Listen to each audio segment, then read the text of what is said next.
Costal. Déjeme saludar a Jorge Gómez Naredo, director del periódico Regeneración, colaborador de la revista Polemón y miembro de esta familia sin censura. Querido Jorge, ¿cómo estás? Muy buenas tardes. Hola, muy buenas tardes, querido Vicente. Yo encantado de estar, sabes, siempre acá contigo. Oye, primero, mi solidaridad ante los insultos estúpidos de este que se cree ahora líder de la derecha, de los conservadores, y que algunos lo están incluso tomando como tal, que se merece ser invitado a espacios de medios tradicionales para hablar de política y otras cosas. Me refiero al hijo de Héctor Suárez, que en paz descanse, Héctor Suárez Gómez, que ya vi cómo te ofendió, te dijo cualquier barbaridad. Toda mi solidaridad, Jorge.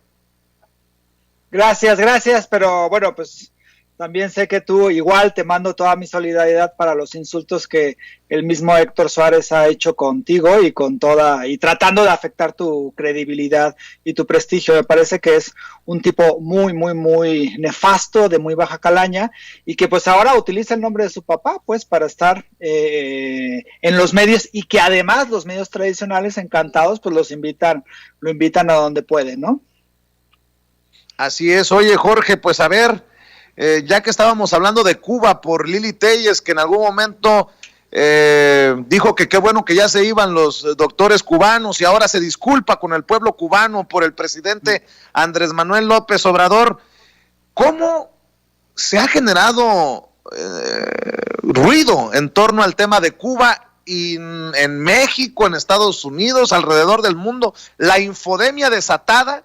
Y creo que deben de asumirse como responsables también en artículo 19 por esa infame foto que se usaba como de Cuba, pero en realidad eran celebraciones por la caída de Mubarak en Egipto hace algunos años, querido Jorge. Sí, fíjate que este proceso de la infodemia a nivel mundial, a nivel especialmente América Latina, España, pero también en otros lugares, es muy interesante porque demuestra también la infodemia que existe en México.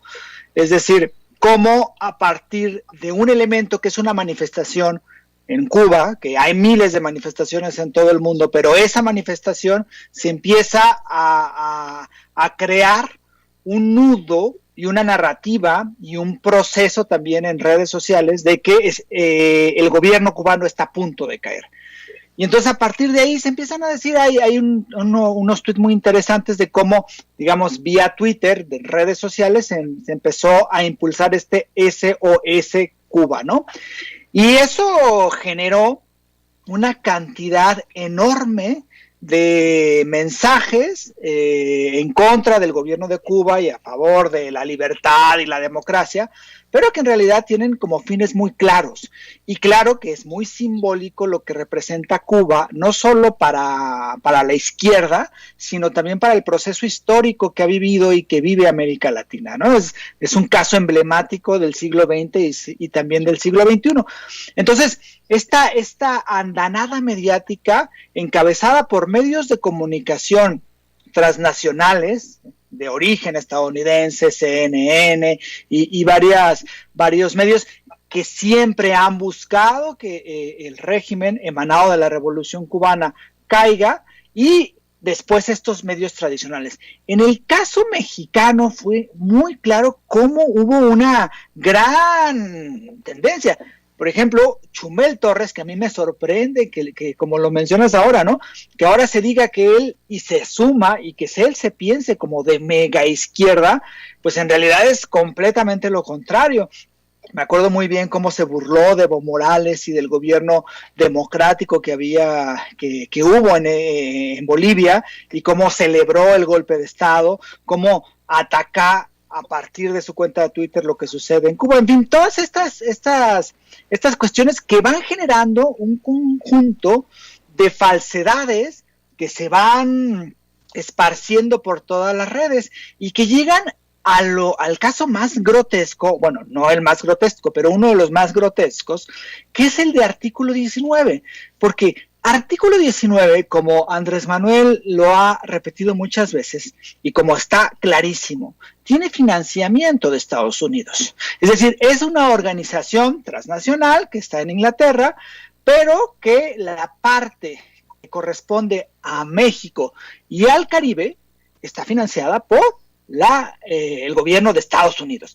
Entonces, esta organización, como bien lo mencionas, pone una foto de Egipto y afirma que es una manifestación multitudinaria en La Habana. Y entonces su mensaje es: por favor, señor presidente, no violente, no reprima a las personas que están. Es decir, ya está diciendo que en el gobierno cubano se va a reprimir. Y esto es muy grave porque no solamente es esta organización que está financiada y que son los intereses, sino es el elemento de la infodemia y de las mentiras repetidas constantemente.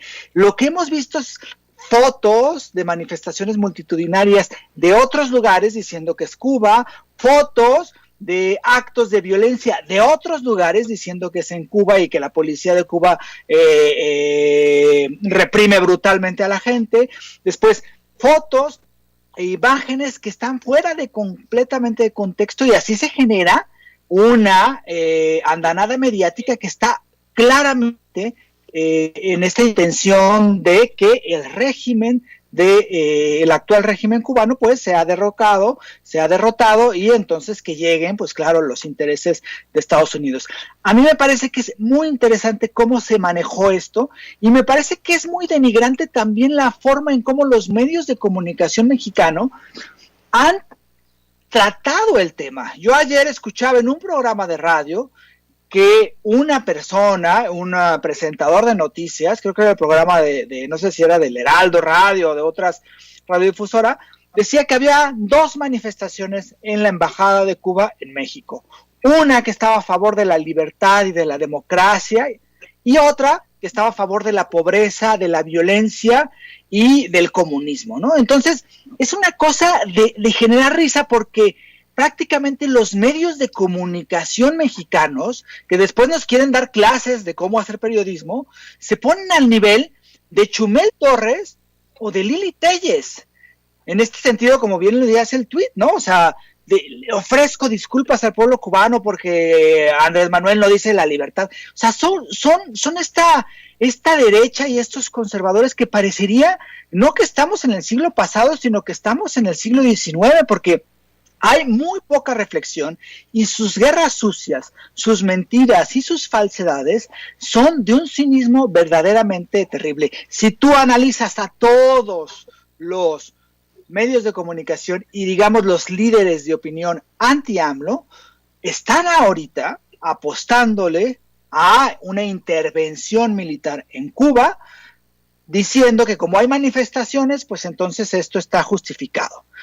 Y lo que tenemos es que uno de los únicos países, o el país que tiene más adelantado en América Latina el desarrollo de 2 vacunas, es Cuba, a pesar de uno de los bloqueos económicos más brutales que ha habido en la historia de América Latina, que es el bloqueo que Estados Unidos tiene con la isla y que se ha endurecido hace 6, 7 años desde que llegó Trump y que ha continuado con el gobierno de Joe Biden, ¿no? Entonces, me parece que es clarísimo que estamos ante un ataque mediático a un proceso histórico como es el que ha vivido Cuba.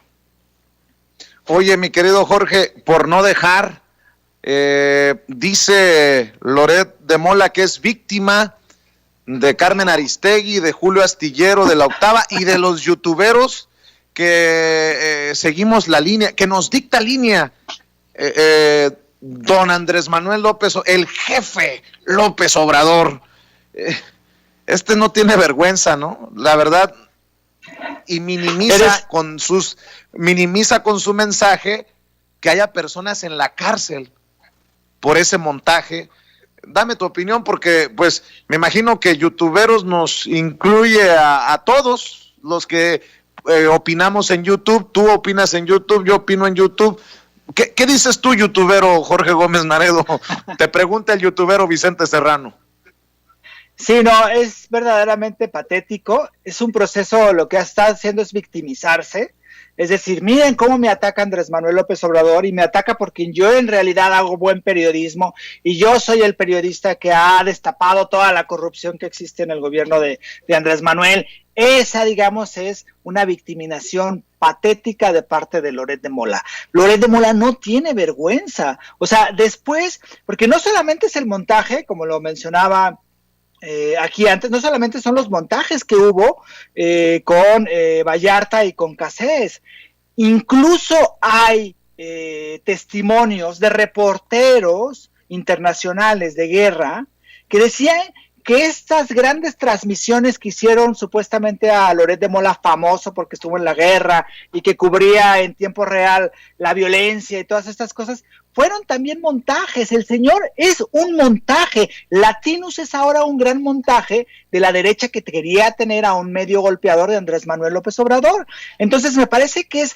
patético que esta cuestión de victimizarse y que ahora resulta ser que los malos de la película son los youtuberos, César Aristegui, Julio y Andrés Manuel, que los encabeza y que les da órdenes. Verdaderamente es un tipo mentiroso, falaz, lleno de falsedades, y es indigno, de verdad, es indigno que esta persona sea considerada un periodista cuando en realidad sus intereses son otros. Y está en Latinus y tiene ese nivel de fuerza, digamos, en YouTube, porque le meten muchísimo dinero a su canal y a su portal, pues es en realidad la voz de los que nunca quisieron que Andrés Manuel presidencia y de quienes hoy están haciendo todo lo posible para que se vaya antes de terminar su sexenio.